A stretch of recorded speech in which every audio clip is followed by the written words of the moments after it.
frère, bonjour ma soeur. Ce matin, je voudrais inviter quelqu'un à éviter de vivre sa vie spirituelle à travers son pasteur ou à travers une quelconque personne. Parce que vous savez, un être humain est imparfait. Un être humain reste un être humain, quel que soit ce qu'il peut être, même si c'est un évêque, même si c'est un apôtre. C'est très important. Personnellement, j'ai toujours pensé, je considère que c'est très important d'avoir quelqu'un qui nous suit, d'avoir un conseiller. Moi, je pense que c'est important, surtout quand on commence dans les premiers pas dans la vie chrétienne. C'est important quand même d'avoir quelqu'un à qui on peut se confier quand on a un doute. Mais il faut éviter de faire de cette personne-là ton Dieu. Tu vois, tu ne peux pas te permettre de vivre ta vie spirituelle à travers un être humain, à travers ton pasteur. Vous savez, je prends exemple sur moi. La plupart des choses que je sais, les plus grandes révélations que j'ai eues, qui m'ont propulsé à un autre niveau, à une autre dimension dans ma vie spirituelle, c'est dans l'intimité avec Dieu que j'ai eu ces révélations.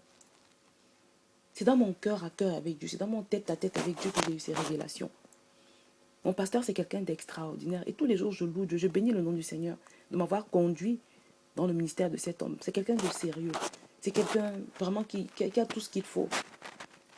Mais je ne peux pas me contenter de vivre ma vie spirituelle à travers lui. Parce qu'il reste malgré tout, malgré le fait que ce soit quelqu'un de bien, il reste malgré tout un humain. Et qui dit être humain dit imperfection. Donc il est forcément imparfait.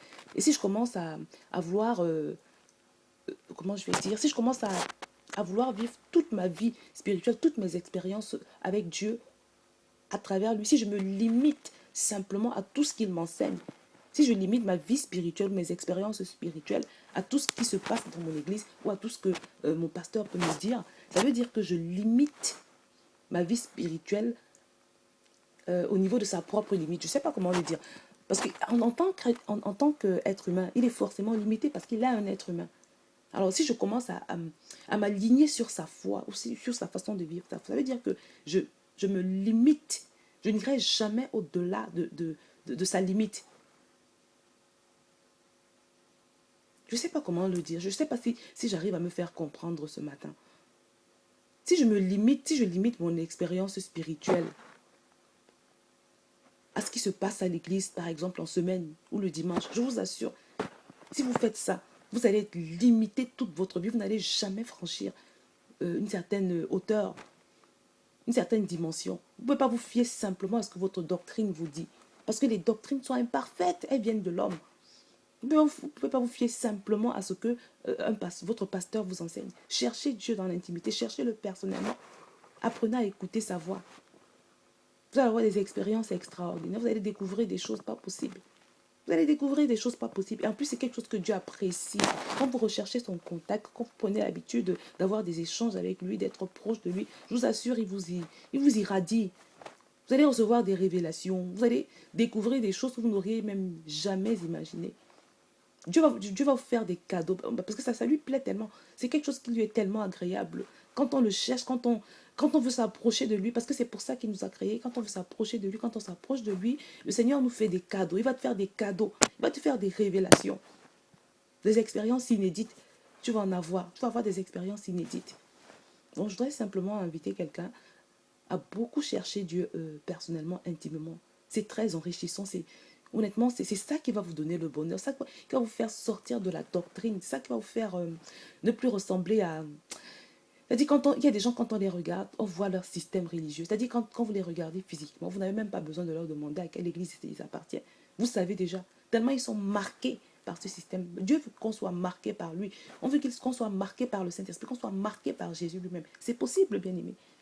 Et c'est ce qui plaît à Dieu. Donc, je voudrais simplement te dire, honore ton pasteur, c'est très important. Écoute ses conseils, mais cherche Dieu personnellement. Cherche Dieu. Il y a beaucoup de choses à découvrir dans la présence de Dieu. Il y a beaucoup de choses à découvrir directement dans la présence de Dieu. Tout ce que je suis, beaucoup de choses, la plupart des choses importantes que je fais, comme par exemple cette vision VTV, c'est des choses que comment je vais dire, que j'ai reçues personnellement dans la prière. Mes plus grandes expériences se sont passées dans la solitude avec Dieu, c'est-à-dire dans mon intimité avec Dieu. C'est dans cette intimité que j'ai mes plus grandes expériences. J'ai connu une sœur un jour, je lui ai demandé, parce que c'était une sœur très... c'est dommage, ça fait un moment que... Ça fait très longtemps que je n'ai plus communiqué avec elle, mais j'avais remarqué qu'à chaque fois que j'avais une discussion avec elle, j'étais bénie, mon Dieu. Cette sœur était extraordinaire. C'était une... Je ne sais pas comment le dire, c'était quelqu'un de très enrichissant. Elle était très remplie de sagesse, voilà. Le genre de personne auprès de qui on trouve une solution. Quand vous discutez avec elle, vous repartez de cette discussion, vous êtes rempli. Et un jour, je lui ai demandé, mais ma soeur, tu as combien d'années dans le Seigneur? Elle me dit 4 ans. Elle avait que 4 ans. Et je lui disais, mais parce que tu es rempli de sagesse. Et, euh, et elle m'a confié que la plupart des choses qu'elle partage avec moi, elle les avait reçues, pas à l'église. Parce que d'ailleurs, c'est la personne qui était son pasteur était aussi assez jeune dans le ministère. C'était une femme qui était son pasteur. Elle m'a dit, vraiment, la plupart des choses que je reçois, c'est dans mes méditations avec le Seigneur. Je vous assure, c'est autrement plus enrichissant ce que vous recevez, ce que vous pouvez recevoir dans l'intimité avec Dieu par rapport même des fois à ce que vous recevez à l'église. L'église a son rôle, hein. Ça permet la communion fraternelle, de s'entretenir et tout. Mais je vous assure, recherchez absolument cette communion personnelle avec Dieu. Recherchez ce contact-là. Vous allez devenir riche d'une autre façon. Vous allez être surpris. Vous allez être bluffé. Que le Seigneur vous bénisse.